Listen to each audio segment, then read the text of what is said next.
When Sarah and Mark first welcomed Zoe into their home, they thought they were just giving a little girl a second chance at life. Zoe was a 5-year-old mute girl, lost in her own world of silence, and even the social workers had no clue about her past or where she had come from. But what they didn't know was that hidden behind her quiet eyes was a heartbreaking truth waiting to be revealed.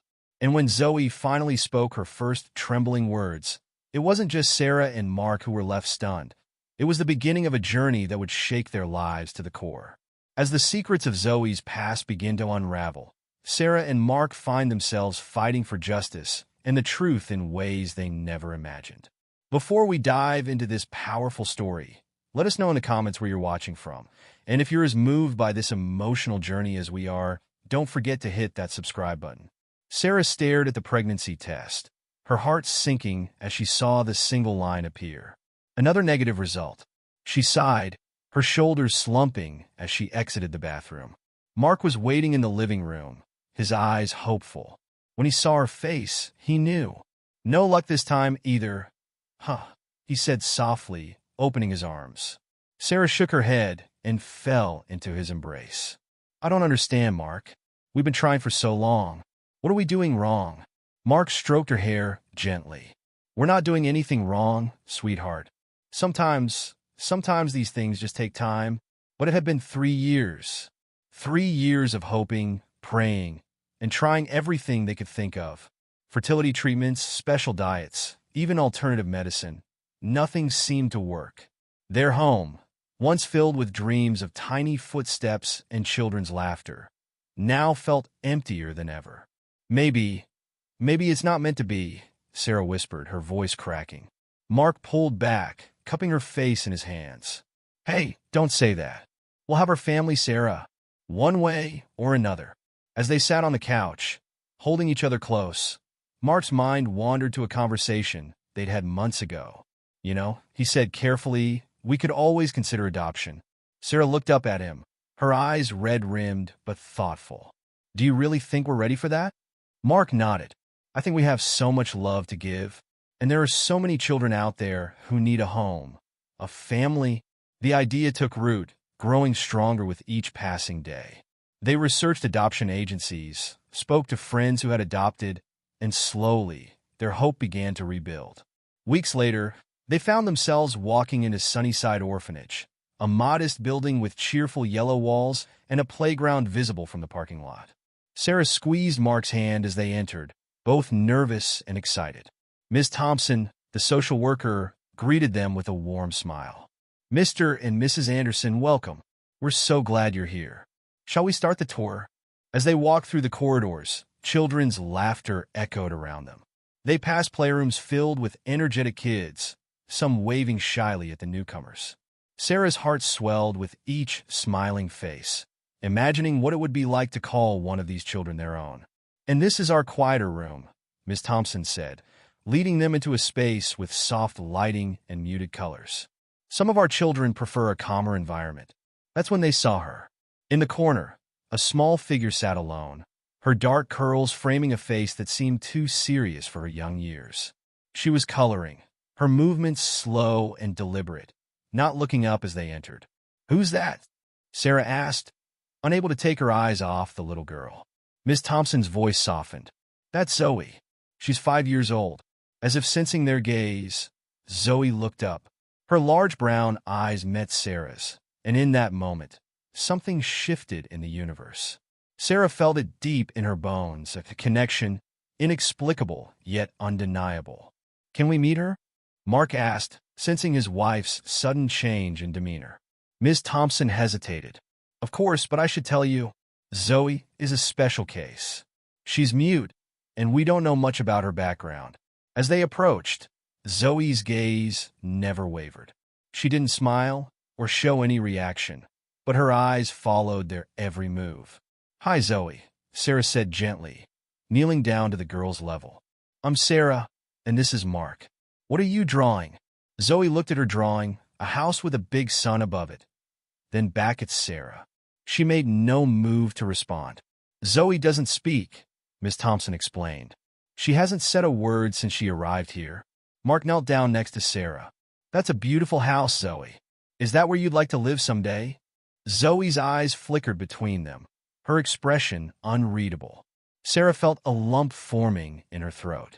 This little girl, so quiet and alone, stirred something deep within her.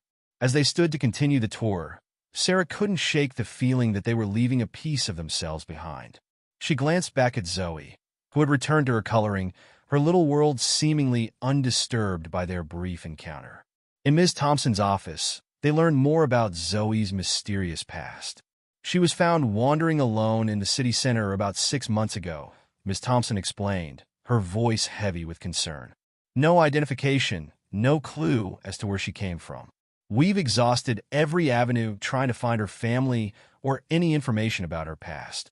Sarah's heart ached at the thought of this little girl, lost and alone in a big city. And she hasn't spoken at all since then? Ms. Thompson shook her head. Not a word. Our child psychologist believes it's a response to trauma, but without knowing what happened to her, it's hard to say for certain. Mark leaned forward, his brow furrowed. Has anyone adopted her? Or shown interest? We've had a few inquiries, Ms. Thompson admitted, but most families are looking for, well, for a child without Zoe's challenges. It takes a special kind of family to take on a child with her needs. Sarah and Mark exchanged a look. In that silent communication, years of shared dreams and disappointments passed between them. Sarah saw in Mark's eyes the same feeling that was growing in her heart, a deep, inexplicable pull towards this quiet little girl. We'd like to adopt Zoe, Sarah said, the words tumbling out before she could second-guess herself. Ms. Thompson looked surprised. I appreciate your enthusiasm, but this is a big decision. Adopting any child is a challenge, but Zoe's case is particularly complex. Are you sure you don't want to think about it? Maybe meet some of the other children? Mark reached for Sarah's hand, squeezing it gently. We understand it won't be easy, he said, but we've been waiting for our child for so long. When we saw Zoe, it just felt right. Sarah nodded, tears welling in her eyes. We know there will be challenges, but we're ready for them. We want to give Zoe the love and family she deserves. Ms. Thompson studied them for a long moment, then smiled softly. Well, if you're sure, we can start the process. But I must warn you, it won't be quick or easy. There will be home visits, background checks, interviews. We'll do whatever it takes, Sarah said firmly. The next few weeks were a whirlwind of paperwork, interviews, and preparations. Sarah and Mark threw themselves into learning everything they could about raising a child with selective mutism and potential trauma. They child-proofed their home, set up a beautiful room for Zoe, and even started learning basic sign language. Finally, the day arrived. Sarah and Mark stood in Zoe's new room, making last-minute adjustments. The walls were a soft lavender, decorated with butterflies and stars. A bookshelf stood filled with colorful storybooks, and a cozy reading nook was set up in the corner with plush pillows and a small table lamp. Do you think she'll like it? Sarah asked nervously, smoothing out a wrinkle in the bedspread for the 100th time. Mark wrapped an arm around her shoulders. She'll love it, honey. It's perfect. The doorbell rang, and Sarah's heart leapt into her throat. They're here, she whispered. They rushed downstairs, pausing at the front door to take a deep breath. Mark squeezed Sarah's hand. Ready? Sarah nodded, and Mark opened the door. There stood Ms. Thompson, and next to her, holding a small suitcase, was Zoe. Welcome home, Zoe, Sarah said softly, kneeling down to the little girl's eye level. Zoe's eyes were wide as she took in her new surroundings. Her gaze flitted from Sarah to Mark, then to the house behind them. She clutched her suitcase tighter, but made no move to enter. It's okay, sweetheart, Mark said gently. This is your home now. Would you like to see your new room? Zoe looked up at Ms. Thompson, who nodded encouragingly. Go on, Zoe. Sarah and Mark have a beautiful room waiting for you. Slowly, Zoe took a step forward, then another. Sarah resisted the urge to scoop her up in a hug, remembering what they'd learned about respecting Zoe's boundaries and letting her set the pace. As they showed Zoe around the house, Sarah and Mark watched her closely for any reaction. Her face remained largely expressionless, but her eyes were alert, taking in every detail. When they reached her bedroom, Zoe's eyes widened slightly. She walked over to the bookshelf, running her small fingers along the spines of the books. "Do you like to read, Zoe?" Sarah asked. "We can read together anytime you want." Zoe didn't respond, but she did pull out a book, The Velveteen Rabbit, and hugged it to her chest. "That's a great choice," Mark said warmly. "It's about a toy rabbit that becomes real through the love of a child. Maybe we can read it together later." Zoe clutched the book tighter, but gave a tiny nod. It was the first clear response they'd seen from her, and Sarah felt her heart soar. As Miss Thompson prepared to leave, she pulled Sarah and Mark aside. "Remember," she said quietly, "patience is key. Zoe has been through a lot, and it will take time for her to adjust and trust. Don't push her to speak or expect too much too soon." Sarah nodded, fighting back tears.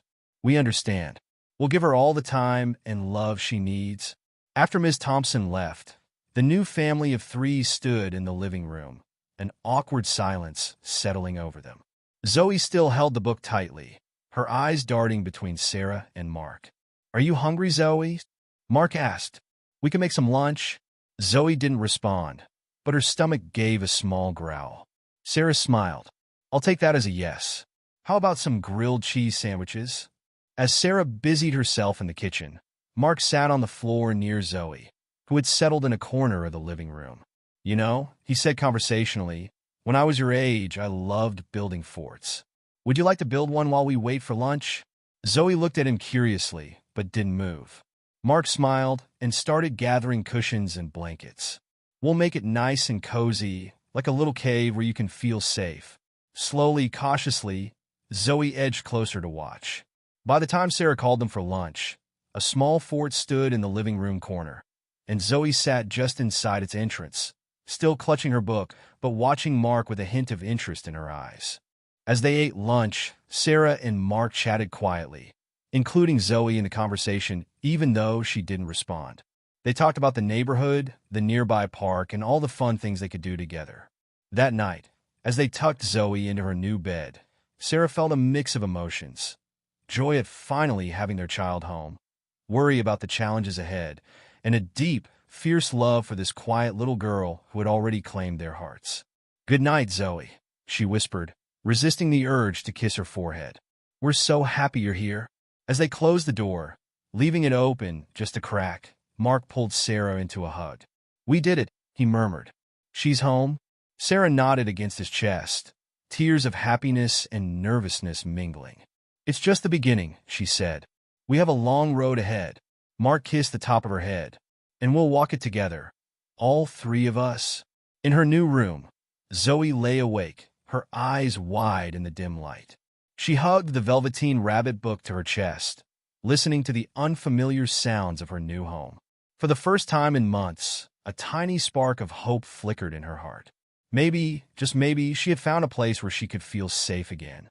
As sleep finally claimed her, Zoe's grip on the book loosened, and a single tear slipped down her cheek. Whether from fear or relief, not even she could say. The journey of healing had begun, and though the road ahead would be long and sometimes difficult, love had found its way into Zoe's silent world. It was a beginning, fragile and full of uncertainty, but a beginning nonetheless. The first rays of sunlight peeked through the curtains of Zoe's new room. Sarah gently pushed the door open, her heart skipping a beat as she saw Zoe's small form curled up under the covers, still fast asleep. It had been a week since they brought her home, and every morning felt like a new adventure. "Rise and shine, sweetheart," Sarah said softly, moving to open the curtains. "It's a beautiful day outside." Zoe stirred, her eyes fluttering open. For a moment, confusion flickered across her face. Then recognition set in. She sat up slowly, hugging her knees to her chest. Sarah smiled warmly. "How about some breakfast? I was thinking we could make pancakes today. Would you like to help?" Zoe didn't respond verbally, but she did climb out of bed and follow Sarah downstairs. In the kitchen, Mark was already setting out ingredients. "Good morning, Zoe," he said cheerfully. "Ready to be our little chef?" They had quickly learned that involving Zoe in activities seemed to help her feel more at ease. As they mixed batter and flipped pancakes, Sarah and Mark kept up a gentle stream of chatter, explaining each step and praising Zoe's efforts. "Look at that perfect flip. Mark exclaimed as Zoe carefully turned a pancake. "You're a natural, kiddo." A ghost of a smile touched Zoe's lips, there and gone so quickly that Sarah almost missed it. But it was progress, and it filled her heart with hope. After breakfast, they settled into what had become their daily routine. Sarah spread out some coloring books and crayons on the living room floor, while Mark set up a puzzle on the coffee table. Zoe hesitated for a moment before sitting down with the coloring books. "Remember, Zoe," Sarah said gently, "this is your home now. You can play with anything you like, whenever you want." As the days passed, Sarah and Mark worked hard to create a safe, comforting environment for Zoe.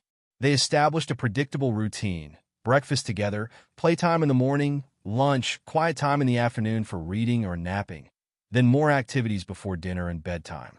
Every night, they would read a story to Zoe. The Velveteen Rabbit remained her favorite, and they must have read it a dozen times already.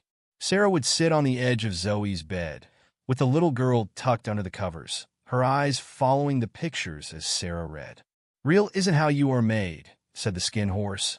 "It's a thing that happens to you. When a child loves you for a long, long time, not just to play with, but really loves you, then you become real," Sarah read, her voice soft in the dim light of Zoe's room. She glanced down to see Zoe's eyes fixed on the page, a look of intense concentration on her face. It was moments like these when Sarah felt closest to her, when the barrier of silence seemed thinnest. But just as they were beginning to settle into a rhythm, an incident occurred that shook their fragile peace. It was a sunny afternoon, and Sarah had opened the windows to let in the fresh spring air. Zoe was at the coffee table, carefully stacking blocks, while Mark worked on his laptop nearby. Suddenly, a car backfired loudly on their street. The reaction was instantaneous. Zoe's blocks clattered to the floor as she dove under the table, her small body trembling violently. Sarah and Mark exchanged alarmed looks. "Zoe, sweetheart," Sarah said, kneeling down to peer under the table. "It's okay. It was just a car making a loud noise. You're safe here." But Zoe remained curled up, her eyes wide with fear. It took nearly an hour of gentle coaxing before she would come out, and even then, she stayed close to Sarah for the rest of the day, jumping at the slightest sound. That night, after Zoe was asleep, Sarah and Mark sat at the kitchen table, worry etched on their faces. "It's more than just shyness," Mark said quietly. "That level of fear, something really traumatic must have happened to her." Sarah nodded, fighting back tears. "I just wish we knew what it was. How can we help her if we don't know what she's been through?" Mark reached across the table, squeezing her hand. "We'll figure it out. We just need to be patient and keep showing her she's safe here." The next day, Sarah brought out some new art supplies, colorful markers, construction paper, and even some child-safe paints. Zoe's eyes lit up at the sight, and she immediately settled down to draw. At first, her drawings were simple: houses, trees, the sun. But as days passed, a recurring theme began to emerge. Zoe often drew a small figure, which Sarah and Mark assumed represented herself, hiding under what looked like a table. Above the table, dark, looming shapes hovered ominously. "What do you think it means?" Sarah asked Mark one evening, looking at Zoe's latest drawing. Mark frowned, studying the picture. It could be a representation of her fears. Maybe the shapes are what she's afraid of. Sarah traced the outline of the small figure with her finger. "She always draws herself hiding. It's like she's constantly expecting danger." The drawings were both a breakthrough and a source of new worry. On one hand, Zoe was communicating, albeit non-verbally.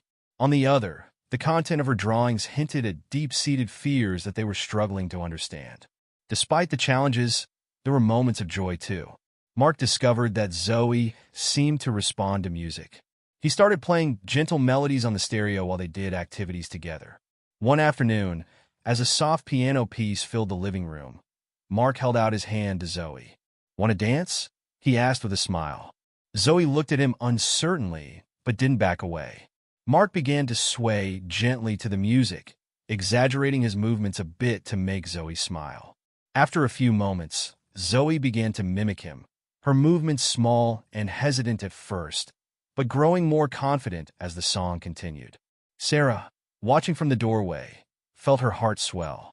It wasn't exactly dancing, but seeing Zoe respond to the music, seeing her let down her guard even a little, felt like a huge step forward. Reading time became another opportunity for silent bonding. Sarah noticed that while Zoe never commented on the stories, her eyes would follow the words on the page, and she would often point to pictures she found interesting.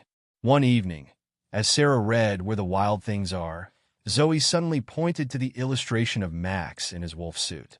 "Do you like that picture, Zoe?" Sarah asked gently. Zoe nodded, her finger tracing the outline of Max's costume.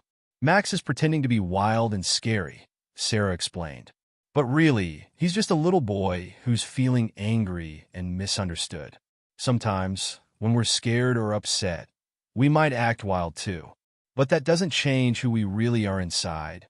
Zoe's eyes met Sarah's, and for a moment, Sarah felt like she could see straight into the little girl's soul. There was so much hidden there: fear, confusion, longing. Sarah wanted nothing more than to sweep Zoe into her arms and promise that everything would be okay. But she knew that trust had to be earned slowly, especially with a child who had been through so much. As weeks turned into months, Sarah and Mark found themselves on an emotional roller coaster. There were moments of progress that filled them with hope. Zoe willingly holding their hands while crossing the street, or the day she fell and skinned her knee and allowed Sarah to comfort her. But there were also setbacks. Nightmares that left Zoe shaking and unreachable. Days when she refused to leave her room. Times when a sudden movement or loud noise would send her into a panic. One night, after a particularly difficult day where Zoe had barely acknowledged them, Sarah broke down in tears as she and Mark got ready for bed. "What if we can't help her?" she sobbed into Mark's shoulder. "What if she never learns to trust us, to feel safe?" Mark held her close, his own eyes moist. "We can't give up, Sarah. Zoe needs us, even if she can't show it yet. We have to believe that love will win out in the end." Sarah wiped her eyes, nodding. "You're right. I wish I knew what was going on in her head. I wish I could take away whatever's hurting her." "I know," Mark said softly, "but we're making progress, even if it doesn't always feel like it. Remember how she wouldn't even look at us when we first brought her home? Now she seeks us out when she's scared. That's huge." They stood in silence for a moment, drawing strength from each other. Then Sarah straightened up, a determined look in her eyes. "Okay, tomorrow's a new day. We'll keep trying, keep showing her she's loved and safe." Mark smiled, kissing her forehead. "That's my girl. We're in this together, all three of us." As they settled into bed, Sarah's mind wandered to the drawing Zoe had made that day. Another picture of a small figure under a table. But this time, there were two larger figures nearby, their hands outstretched towards the hiding child. Maybe, Sarah thought as she drifted off to sleep, maybe she's starting to see us as protectors, not threats. Maybe we're finally breaking through. In her room down the hall, Zoe lay awake, clutching her stuffed rabbit, a gift from Sarah and Mark. The house was quiet, but in her mind, echoes of the past still rumbled. She closed her eyes tight, trying to focus on the good things. The smell of pancakes in the morning, the sound of Mark's gentle music, the warmth of Sarah's voice as she read bedtime stories. Slowly, almost imperceptibly, Zoe's grip on the stuffed animal loosened. Her breathing deepened, and as she finally drifted off to sleep, a tiny part of her dared to hope that maybe, just maybe, she had found a place where the monsters couldn't reach her. Sarah and Mark sat nervously in Dr. Amelia Chen's office, their hands clasped tightly together. The child psychologist had been seeing Zoe for a few weeks now, and today was their first consultation to discuss her observations. Dr. Chen smiled warmly at them. "First, I want to commend you both on the loving environment you've created for Zoe. It's clear she feels safe with you, even if she's not able to express it verbally yet." Sarah leaned forward anxiously. "But why isn't she speaking, Dr. Chen? It's been months now." The psychologist's expression turned serious. "Based on my sessions with Zoe and the information you've provided, I believe her silence is a response to a significant traumatic experience." Mark's grip on Sarah's hand tightened. "What kind of trauma are we talking about?" Dr. Chen shook her head. "Unfortunately, without Zoe being able to tell us, we can't know for certain. But her reactions to loud noises, her tendency to hide, and her selective mutism all point to a deeply frightening event in her past. Sarah felt tears welling up. "How can we help her?" "Patience is key," Dr. Chen said gently. "Zoe needs to feel completely safe before she'll be ready to confront whatever happened to her. Continue doing what you're doing, providing a stable, loving environment. But also, pay close attention to her nonverbal cues. Zoe is communicating, just not with words." As they left the office, Sarah and Mark felt a mix of worry and determination. "We can do this," Mark said, pulling Sarah close. "We'll help Zoe heal, no matter how long it takes." A few weeks later, they decided to take Zoe to a local community fair. It was a risk. Crowds and noise could be overwhelming for her, but they hoped the cheerful atmosphere might bring her out of her shell a bit. As they entered the fairground, the cacophony of sounds and the press of bodies seemed to overwhelm Zoe. Her eyes went wide, darting around nervously. Suddenly, she reached out and grabbed Sarah's hand, holding on tightly. Sarah looked down in surprise, then up at Mark, her eyes shining. It was the first time Zoe had initiated physical contact like this. Mark smiled back, his heart swelling with hope. They made their way through the fair, Zoe's grip on Sarah's hand never loosening. She seemed to relax a bit as they played some games and looked at the colorful displays. For a moment, it felt almost normal, like any family enjoying a day out. But their bubble of happiness was abruptly shattered. As they passed a balloon artist, one of his creations suddenly popped with a loud bang. Zoe's reaction was immediate and heartbreaking. She tore her hand from Sarah's and dove under a nearby picnic table, curling into a tight ball, her body shaking violently.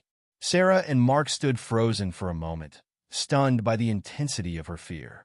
Then they sprang into action. Sarah knelt down by the table, speaking softly. "Zoe, sweetheart, it's okay. It was just a balloon. You're safe, I promise." Mark crouched on the other side, his voice gentle but firm. "Remember our special sign, Zoe? You're safe with us." Slowly, Zoe's trembling subsided. She uncurled slightly, peeking out at them. Sarah and Mark both made the heart sign with their hands, smiling encouragingly. After what felt like hours, but was probably only minutes, Zoe crawled out from under the table. To their surprise, she didn't just come to them. She threw herself into Sarah's arms, burying her face in her shoulder. Sarah held her close, tears streaming down her face. "It's okay, baby. We got you. You're safe." They left the fair immediately, but despite the traumatic moment, they felt a glimmer of hope. Zoe had reached out to them for comfort. It was a small step, but a significant one. Over the next few weeks, they noticed more changes in Zoe's behavior. She began to lean into their hugs instead of just tolerating them.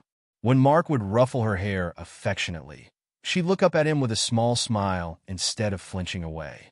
One evening, as they sat on the couch reading a story, Zoe surprised them by curling up against Sarah's side, her small hand resting on Sarah's arm. Sarah continued reading, her voice thick with emotion, while Mark watched from his armchair, his eyes misty. Zoe still didn't speak, but she started using more gestures to communicate. She'd point to things she wanted, nod, or shake her head in response to questions. It wasn't speech, but it was communication, and it felt like a breakthrough. Then came the day that would be etched in their memories forever. Mark was in the backyard, playfully chasing a butterfly and making exaggerated stumbling motions. Zoe watched from the patio, her eyes following his antics. Suddenly, as Mark tripped over his own feet and fell dramatically onto the grass, a sound filled the air that made both Sarah and Mark freeze in disbelief. It was small, shy, and over almost as soon as it began, but there was no mistaking it. Zoe had giggled. Mark sat up, his eyes wide, looking at Sarah, who stood in the doorway, her hand over her mouth. Zoe seemed almost as surprised as they were, her hand flying to her mouth as if to catch the sound and put it back. For a moment, no one moved. Then Mark grinned widely and began his silly dance again, hoping to coax another laugh from Zoe. It didn't come, but the tension had broken. Zoe's eyes sparkled with an emotion they'd never seen before: joy. That night, after Zoe was asleep, Sarah and Mark sat on the porch, reliving the moment. She laughed, Mark, Sarah said, her voice filled with wonder. Our girl laughed. Mark squeezed her hand. I know. It's incredible. Maybe this is the turning point we've been hoping for. But even as they celebrated this milestone, new worries were on the horizon. Zoe's drawings, which had been a source of both communication and concern, began to take on a darker tone. The cheerful houses and sunny skies were replaced by shadowy figures looming over a small, huddled shape. The recurring image of a child under a table became more detailed, more vivid. The dark shapes above seemed more menacing, with what looked like outstretched hands reaching for the hiding child. Sarah and Mark exchanged worried glances as they looked at Zoe's latest drawing. The intensity of the images was unsettling, the emotions they conveyed all too clear. Zoe, honey, Sarah said gently, kneeling beside her. Can you tell us about this drawing? Zoe looked at the paper, then back at Sarah. Her small finger pointed to the figure under the table. Is that you? Mark asked softly. Zoe nodded, then pointed to the dark shapes above. Sarah felt a chill run down her spine. Are they what you're afraid of, sweetheart? Zoe didn't respond, but her hand trembled slightly as she lowered it. Mark knelt down too, his voice calm despite the worry in his eyes. Zoe, you know you're safe here with us, right? Nothing bad is going to happen to you. Zoe looked at them both, her eyes wide and filled with an emotion they couldn't quite decipher. Then slowly she nodded. The next day, while Zoe was at her therapy session with Dr. Chun, Sarah took the drawings to an art therapist recommended by their pediatrician. Dr. Lydia Ramos studied the images carefully, her brow furrowed in concentration. These drawings are incredibly revealing, she said finally, looking up at Sarah. The repetition of the hiding child, the looming figures, these aren't just products of imagination. They're memories. Sarah nodded, her throat tight. Whenever she gets scared, we find her hiding under the table, just like in the drawings. Dr. Ramos leaned forward, her expression serious. Mrs. Anderson, based on these images and what you've told me, I believe Zoe may have witnessed a violent event, possibly involving people she knew. The table represents her safe space, the only place she felt protected. Sarah felt her heart drop. Oh God, she whispered. What do we do? Continue to provide her with a safe, loving environment, Dr. Ramos advised. But I also think it might be time to involve the authorities again. If Zoe witnessed a crime, there might be an unsolved case out there that could provide more information about her background. As Sarah left Dr. Ramos's office, her mind was whirling. She called Mark immediately, and they agreed to meet at home to discuss their next steps. That evening, after Zoe was asleep, Sarah and Mark sat at the kitchen table, the drawings spread out before them. We need to know what happened to her, Mark said, his voice filled with determination. Not just for Zoe's sake, but what if there's an ongoing investigation? What if someone's looking for her? Sarah nodded, her expression equally resolute. I'll call Detective Ramirez tomorrow. She was the one who handled Zoe's case when she was first found. Maybe with this new information, they can reopen the investigation. As they gathered up the drawings, a silent, understanding passed between them. Whatever they uncovered, whatever challenges lay ahead, they would face it together. For Zoe, for the little girl who had stolen their hearts, they would move heaven and earth to uncover the truth and help her heal. Little did they know, their determination to help Zoe was about to set in motion a chain of events that would change all their lives forever. The truth, when it finally came to light, would be more shocking and heartbreaking than they could have ever imagined. But for now, they clung to hope. Hope that with love, patience, and perseverance, they could help Zoe overcome her traumatic past and find her voice again. The storm raged outside, lightning flashing across the sky and thunder rumbling ominously. Inside, Zoe's eyes were wide with fear, her small body trembling as she huddled in the corner of the living room. Sarah and Mark exchanged worried glances, knowing that storms had always been particularly difficult for their adopted daughter. It's okay, sweetheart, Sarah said softly, approaching Zoe with open arms. It's just a storm. We're safe here. But as another crash of thunder shook the house, Zoe bolted. Sarah and Mark watched in helpless concern as she dove under the dining room table, curling into a tight ball. Mark knelt down, his voice gentle. "Zoe, honey, remember our safe sign? You're okay. We're here to protect you." They waited, hearts heavy, as Zoe remained frozen under the table. Then, barely audible above the storm, they heard it, a whisper so faint they almost missed it. "Mommy, hide!" Sarah gasped, her hand flying to her mouth. Mark looked at her, his eyes wide with disbelief. Had they really heard what they thought they heard? "Zoe," Sarah said, her voice trembling. "Sweetie, did you say something?" Zoe's eyes, filled with terror, met Sarah's. Her lips moved again, the words slightly louder this time. "Mommy said hide. Bad men coming." Sarah and Mark felt their world tilt on its axis. After months of silence, Zoe was speaking, but the context of her words sent chills down their spines. "It's okay, Zoe," Mark said, fighting to keep his voice steady. "Can you tell us more about what happened? We're here to listen." Zoe's words came haltingly, punctuated by sobs and long pauses. Loud noises. "Mommy's scared. She put me under the table. Said be quiet." Sarah crawled under the table, sitting close to Zoe but not touching her, giving her space. "You're so brave, Zoe. Can you tell us what happened next?" Zoe's small body shook as she continued, her voice barely above a whisper. "Bad men came in, yelling. Daddy tried to stop them. There was a loud bang." Mark felt his heart breaking as he watched Zoe relive her trauma. He wanted nothing more than to sweep her into his arms and shield her from the pain, but he knew she needed to get this out.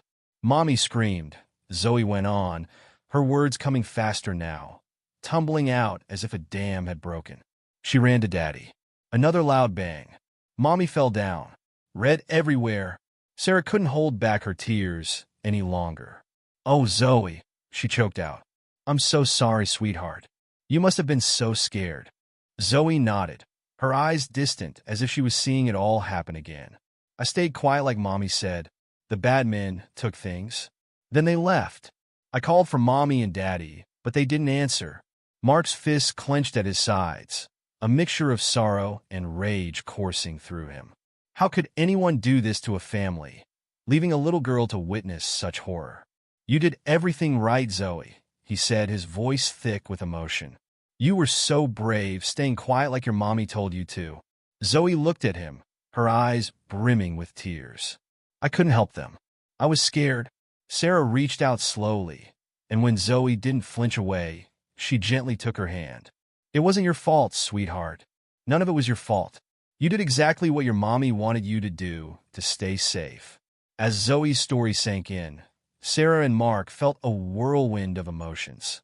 Heartbreak for what Zoe had endured, relief that she was finally able to speak about it, and a fierce determination to bring those responsible to justice. "Zoe," Mark said softly, "you're safe now. Sarah and I will do everything we can to protect you and to make sure the bad men can't hurt anyone else.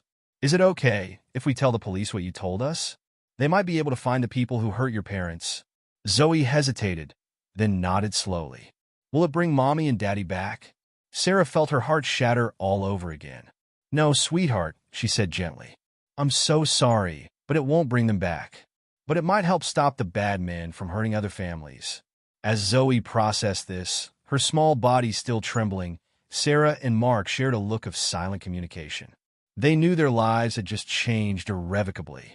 The journey ahead would be challenging, but they were more committed than ever to helping Zoe heal and finding justice for her parents. The next morning, after a night filled with nightmares and tears, Sarah made the call they'd been dreading. Detective Ramirez listened intently as Sarah recounted Zoe's story, her voice professional but tinged with sympathy. "We'll reopen the case immediately," Detective Ramirez assured them. "Can you bring Zoe in to give a formal statement? I know it will be difficult for her, but her testimony could be crucial in solving this case." Mark's protective instincts flared. "Is there any way to do this without putting Zoe through more trauma?" Detective Ramirez's voice softened. "I understand your concern, Mr. Anderson. We'll do everything we can to make it as easy on Zoe as possible. We have specialists trained to work with child witnesses. As they prepared to take Zoe to the police station, Sarah and Mark felt a mix of determination and anxiety. How would Zoe react to being questioned by strangers? Would reliving the trauma set back the progress she'd made?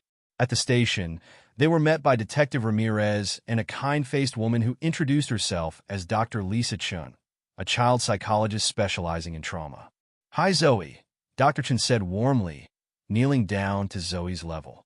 "I heard you're a very brave girl who has an important story to tell. Would you like to come with me and talk about it? Your mom and dad can come too if you'd like." Zoe looked up at Sarah and Mark, who nodded encouragingly. "We'll be right there with you, sweetheart," Sarah assured her. In a cozy room filled with toys and comfortable furniture, Zoe slowly began to recount her story again. Dr. Chin gently guided her with questions, using dolls and a dollhouse to help Zoe demonstrate what had happened. As Zoe spoke, Detective Ramirez took notes, her face grave. When Zoe described the intruders, the detective's eyebrows raised slightly. "Zoe," she said gently, "can you tell me more about what the bad men looked like? Do you remember anything special about them?" Zoe nodded, her small hand clutching her favorite stuffed rabbit. One had a star on his neck, like a drawing, and another had a funny walk, like his leg was hurt. Detective Ramirez exchanged a significant look with her partner. "Thank you, Zoe," she said. "You've been incredibly brave and helpful." After the interview, while Zoe was coloring with Dr. Chun, Detective Ramirez pulled Sarah and Mark aside. "Mr. and Mrs. Anderson," she said, her voice low and urgent. "The details Zoe provided match a string of home invasions we've been investigating. The tattoo and the limp. These could be the breaks we've been waiting for." Mark's jaw clenched. "You mean these monsters have done this to other families?" Detective Ramirez nodded grimly. "We believe so, but thanks to Zoe's testimony, we might finally have enough to track them down." As they left the police station, Sarah and Mark felt a renewed sense of purpose. They had promised Zoe they would do everything in their power to find justice for her parents, and they intended to keep that promise. The next few weeks were a whirlwind of activity. The police, armed with Zoe's testimony and the connection to other cases, pursued leads with renewed vigor. Sarah and Mark found themselves juggling their roles as Zoe's protectors and nurturers with their determination to see the case solved. One evening, as they tucked Zoe into bed, she looked up at them with wide, serious eyes. "Are you my new mommy and daddy now?" Sarah and Mark exchanged a glance, their hearts swelling with love. "We are if you want us to be, sweetheart," Sarah said softly. "We love you very much." Zoe was quiet for a moment, then nodded. "I love you too," she whispered. "But I still miss my first mommy and daddy." Mark stroked her hair gently. "That's okay, Zoe. You can love us and still miss them. They'll always be a part of you." As Zoe drifted off to sleep, Sarah and Mark stood in the doorway, watching her. "We have to see this through," Mark said quietly. "For Zoe, and for her parents." Sarah nodded, determination etched on her face. "We will, no matter what it takes." The breakthrough came on a rainy Tuesday afternoon. Detective Ramirez called, her voice tight with excitement. "We've got them," she said. A pawn shop owner recognized one of the stolen items from Zoe's parents' house. "When we investigated, we found a treasure trove of evidence linking this group to multiple home invasions, including Zoe's case." Sarah sagged against the wall, relief washing over her. "Are you sure it's them?" "Positive," Detective Ramirez confirmed. "The tattoo, the limp, it all matches. We're moving in to make the arrests now." As they watched the news that evening, seeing the suspects led away in handcuffs, Sarah and Mark felt a complex mix of emotions. There was relief, yes, but also a renewed sadness for what Zoe had lost. "Should we tell her?" Mark asked, his voice low. Sarah nodded slowly. "I think we have to. She needs to know that the bad men can't hurt anyone else now." They found Zoe in her room, coloring one of her now familiar pictures. But this time, something was different. Instead of the dark, looming figures, there were 3 smiling stick figures. One small, 2 large, holding hands. "Zoe, sweetheart," Sarah said gently, kneeling beside her. "We have some news to share with you." As they explained in simple terms that the police had found the men who hurt her parents, Zoe listened silently, her eyes wide. Are they going away forever? She asked finally. Mark nodded. Yes, honey. They're going to a place where they can't hurt anyone else ever again. Zoe was quiet for a long moment, then looked up at them. Can we visit Mommy and Daddy? To tell them. Sarah felt tears spring to her eyes. Of course we can, sweetie. We can go to the cemetery whenever you want. The next day, they stood hand in hand before two simple gravestones. Zoe placed a small bouquet of flowers between them. Hi, Mommy and Daddy, she said softly. The police found the bad man. They can't hurt anyone anymore. She paused, then added, I have a new Mommy and Daddy now. But I still love you. As they walked back to the car, Zoe between them, holding both their hands, Sarah and Mark knew that their journey was far from over. Zoe would need ongoing support and therapy to process her trauma and grief. But they also knew that together, as a family, they could face whatever challenges lay ahead. That night, as they tucked Zoe into bed, she hugged them both tightly. Thank you, she whispered. For what, sweetheart? Sarah asked. Zoe's voice was small but clear. For finding me, for keeping me safe, for helping catch the bad man. Mark kissed her forehead gently. We'll always keep you safe, Zoe. Always. As they closed her door, leaving it open just a crack the way she liked it, Sarah and Mark stood in the hallway, holding each other close. We did it, Sarah said softly. We kept our promise to her. Mark nodded, his eyes misty. And we'll keep on doing it every day. For Zoe, and for the family we've become. In the quiet of the night, as Zoe slept peacefully for the first time in months, Sarah and Mark knew that while the road ahead might not always be easy, they were ready to face it together. They had fought for justice, yes, but more importantly, they had given a little girl back her voice, her safety, and her chance at a happy future. And in doing so, they had found the family they had always dreamed of, one built on love, strength, and the unbreakable bonds forged through adversity. As they looked toward the future, they knew that whatever challenges lay ahead, they would face them as they had faced everything else, together, with Zoe at the center of their world. The months that followed brought a new rhythm to the Anderson household. With the perpetrators behind bars and justice served, Zoe began to truly settle into her new life. Her nightmares, while not completely gone, became less frequent. The sound of her laughter, once so rare, now filled the house more often. Sarah and Mark watched in wonder as Zoe blossomed. Her words, tentative at first, came more freely with each passing day. She began to express her needs and wants, to share her thoughts and fears. It was as if a dam had broken, releasing a flood of emotions and experiences that had been bottled up for so long. One sunny Saturday morning, as they sat around the breakfast table, Zoe looked up from her cereal with a serious expression. Can I go to school? She asked, her voice small but determined. Sarah and Mark exchanged surprised glances. They had discussed the possibility of school, but had been hesitant to push Zoe before she was ready. Are you sure you feel ready for that, sweetheart? Sarah asked gently. Zoe nodded, her chin set in a way that reminded Mark so much of her biological mother from the photos they'd seen.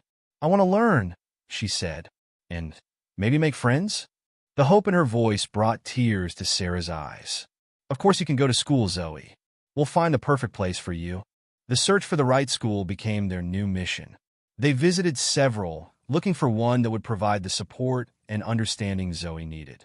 Finally, they found Sunnyside Elementary, a small private school known for its nurturing environment and experience with children who had faced trauma. The day before Zoe was set to start school, Sarah found her in her room, meticulously arranging her new backpack. A mix of excitement and anxiety radiated from the little girl. You okay, sweetheart? Sarah asked, sitting on the edge of Zoe's bed. Zoe nodded, then hesitated. What if the other kids don't like me? Sarah's heart clenched. Oh, honey, she said, pulling Zoe into a gentle hug. The other kids are going to love you. You're kind, smart, and brave. Just be yourself, and you'll make friends in no time. Zoe leaned into the embrace, drawing comfort from Sarah's words. Will you and Daddy be there to pick me up? We wouldn't miss it for the world, Sarah assured her. The next morning was a flurry of activity. Mark made Zoe's favorite breakfast, chocolate chip pancakes, while Sarah helped her get dressed in her new school clothes. As they drove to Sunnyside, Zoe sat quietly in the back seat, clutching her backpack. At the school gates, they were met by Ms. Thompson, Zoe's new teacher. She knelt down to Zoe's level, her smile warm and welcoming. "Hello, Zoe," she said. "We're so excited to have you join us. Would you like to come and meet your new classmates?" Zoe looked up at Sarah and Mark, her eyes wide. They both nodded encouragingly.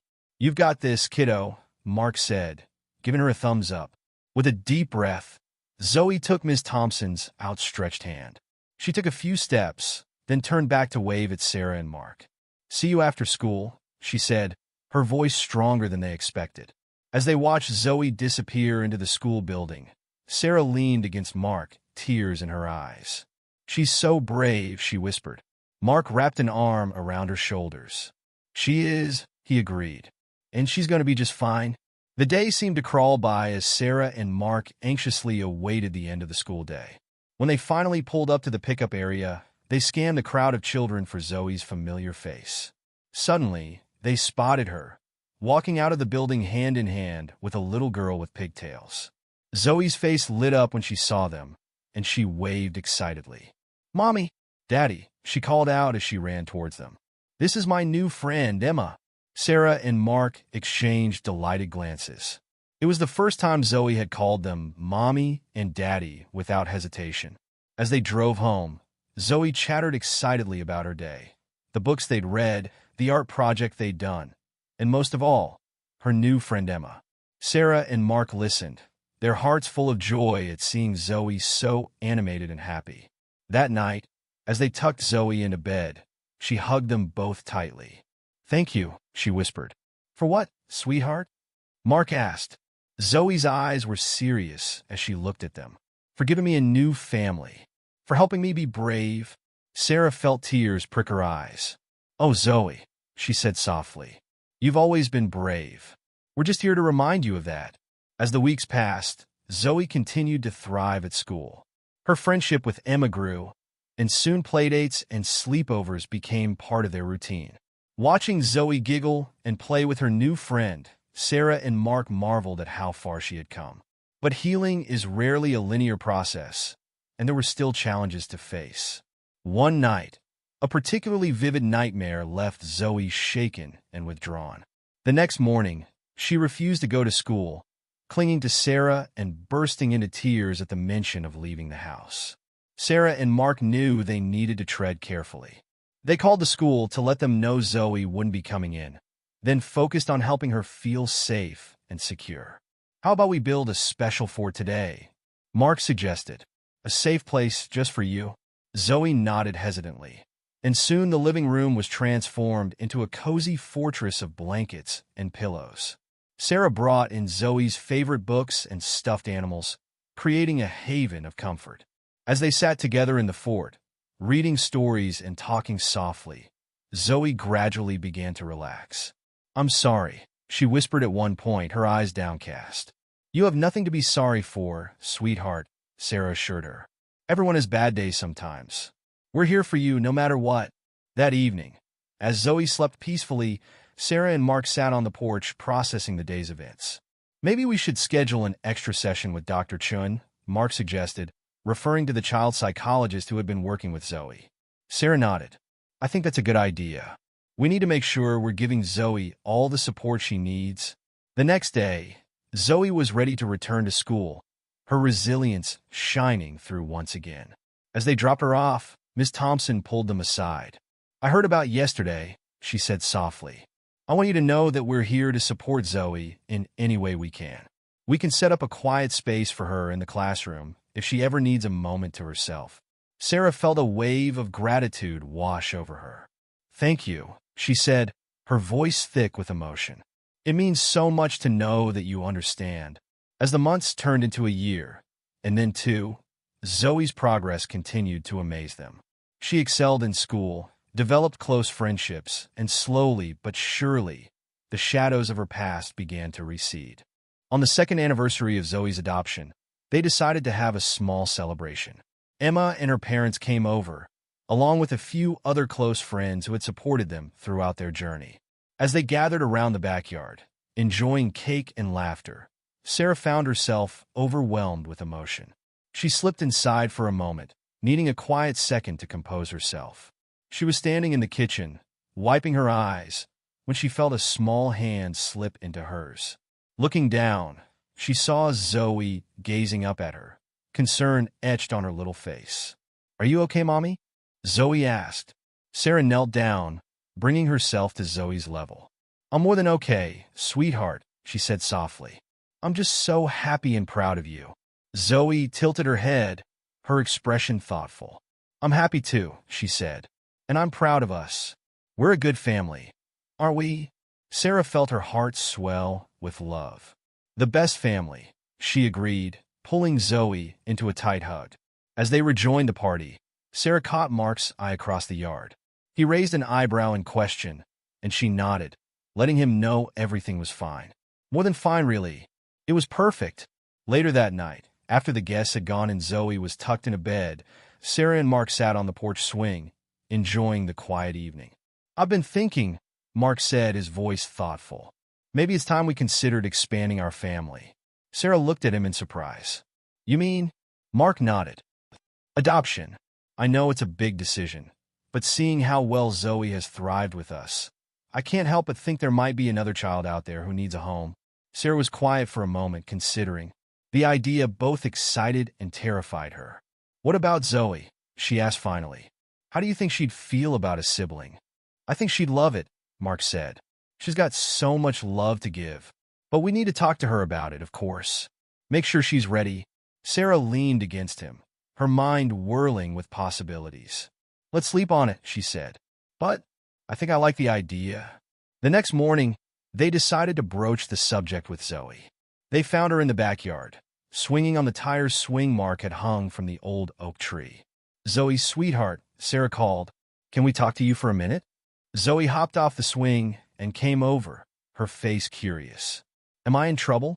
Mark chuckled. "Not at all, kiddo. We just want to ask you something important." They sat down on the grass, Zoe between them. Sarah took a deep breath, then began. "Zoe, how would you feel about having a little brother or sister?" Zoe's eyes widened. "Are you having a baby?" "No, honey," Mark explained. "We're thinking about adopting another child like we adopted you. A child who needs a family, just like you did." Zoe was quiet for a long moment, her brow furrowed in thought. Sarah and Mark exchanged nervous glances over her head. Finally, Zoe looked up at them. Would they be scared and sad, like I was? Sarah felt her heart constrict. "They might be, sweetheart, but if we do this, we'll love them and help them feel safe, just like we did with you." Zoe nodded solemnly. "Then I think we should do it," she said. "I can help them not be scared. I can be their big sister and protect them." Mark pulled Zoe into a tight hug. "You are amazing, you know that," he said, his voice thick with emotion. As they began the adoption process again, they made sure to involve Zoe every step of the way. She helped them prepare the spare room, picking out cheerful curtains and soft blankets. She even drew pictures to hang on the walls, to make the new baby feel welcome, she explained. Months passed, filled with home studies, paperwork, and anxious waiting. Finally, they got the call they had been hoping for. A baby boy, just 3 months old, needed a home. His mother, a teenager, had made the difficult decision to place him for adoption. As they drove to the adoption agency, Zoe clutched a stuffed elephant she had picked out as a gift for her new brother. "Do you think he'll like it?" she asked anxiously. "I'm sure he'll love it," Sarah assured her, her own stomach fluttering with nerves and excitement. When they walked into the room and saw the tiny bundle in the social worker's arms, Sarah felt the world shift on its axis. The baby boy had a shock of dark hair and eyes that seemed to take in everything around him. "Would you like to hold your son?" the social worker asked, smiling at Sarah and Mark. As Sarah cradled the baby in her arms, she felt a sense of rightness wash over her. This was meant to be. She looked up at Mark, seeing the same emotion reflected in his eyes. "Zoe," Mark said softly, "would you like to meet your little brother?" Zoe approached cautiously, her eyes wide with wonder. Sarah knelt down so Zoe could see the baby's face. "Hi, baby brother," Zoe whispered. "I'm your big sister."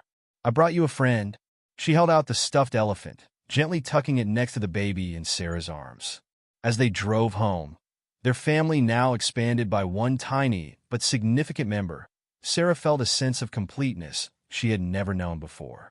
Zoe sat in the back seat, alternating between peering at her new brother in his car seat and peppering them with questions. "What's his name?" Zoe asked. "Can I help feed him? Will he sleep in my room?" Sarah and Mark laughed, their hearts full of joy. "His name is Ethan," Mark said. "And yes, you can help take care of him, but he'll have his own room for now."